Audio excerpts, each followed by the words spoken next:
You've written this before, different words, same need. The need for them to explain it, to say it in a way that makes sense, to give you the piece that makes the whole picture finally, after all this time, make sense.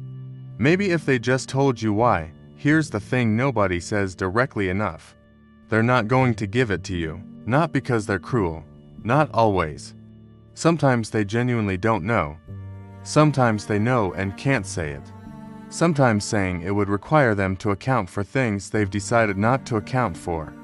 But the harder thing, the thing that changes everything, is that even if they did, it wouldn't give you what you're actually looking for. Closure is not information, it is a state of mind. A shift in your relationship to the uncertainty, not an elimination of it. The psychologist and researcher Eric Kurglansky at the University of Maryland studied what he called need for cognitive closure in the 1990s, the human drive to resolve ambiguity, to reach a definite answer, to stop the uncertainty from running. What he found: this need varies by person and context, but it spikes dramatically after loss, after betrayal, after anything that disrupts what you believed was a coherent story about your life. Your mind doesn't tolerate that absence. It keeps returning to it, trying to write the missing page from memory, from inference, from anything available. The problem is that the page was never yours to write. It lives in their mind, and they've closed the book. In 1927, a Lithuanian psychologist named Bluma Zygarnik noticed something while sitting in a cafe in Vienna.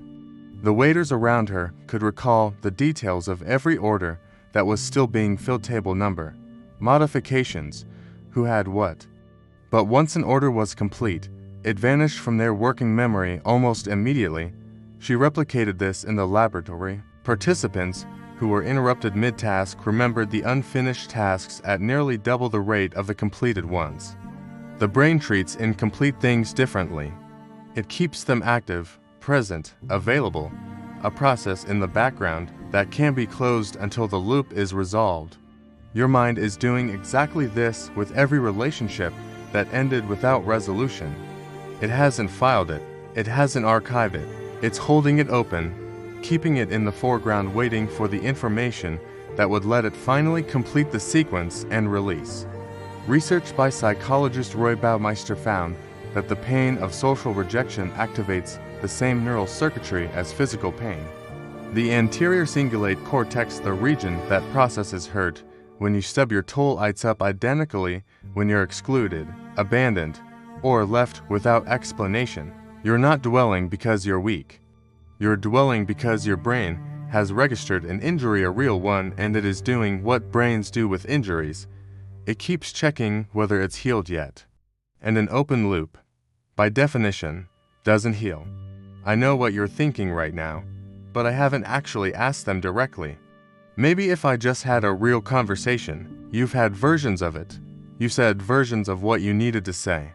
And they've given you versions of an answer that left you more confused than before, or angrier, or worst of all, slightly more tethered to them because the conversation ended inconclusively, and now you have that to process too. Here's the mechanism. When we seek closure from someone who won't or can't give it, we don't close the loop, we feed it. Every attempt at resolution that fails becomes new information that the loop incorporates, new ambiguity, new questions, new material for the background process to run on. And there's a specific reason some people will never be able to give you what you're looking for. Not all of them. Some people genuinely don't know why they did what they did. Self-knowledge is not universal. They hurt you through a blind spot they haven't examined. And asking them to explain it requires them to first have an explanation, which requires them to have done work they haven't done. Some people know and won't say it, because saying it would require accountability. And they've calculated consciously or not that your peace is not worth that cost to them. Both of these people will leave you in the same place, still waiting, still drafting, still returning to the scene of something that will not resolve from that direction. Here's what seeking closure from someone who won't give it actually costs you. Not just the obvious things, the time, the energy, the repeated reopening of something that was starting to close. It costs you your authorship. As long as the story of what happened between you requires their participation to be complete, as long as the final meaning of it lives in their mouth and not yours, you remain a character in a narrative someone else controls. You can't edit a chapter someone else still holds the pen to. Viktor Frankl, psychiatrist, Holocaust survivor, author of Man's Search for Meaning, wrote that between stimulus and response there is a space. And in that space lies our freedom, our power to choose our response. Waiting for their closure keeps you in the stimulus, permanently oriented toward what happened to you, waiting for them to write the meaning of it. And the meaning of what happens to us, this is the hard, liberating truth, is not something that gets delivered from outside. It's something we construct. The person who hurt you will not hand you your healing. They would have to care about your healing to do that, and the evidence suggests they don't.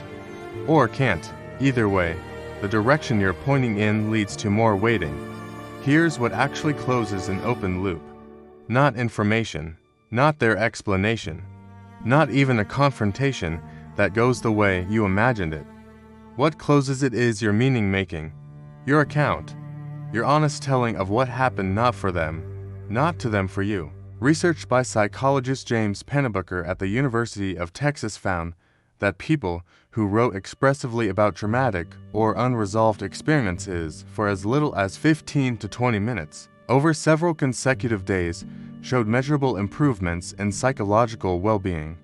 Not because writing gave them answers, because it gave them their own relationship to the questions.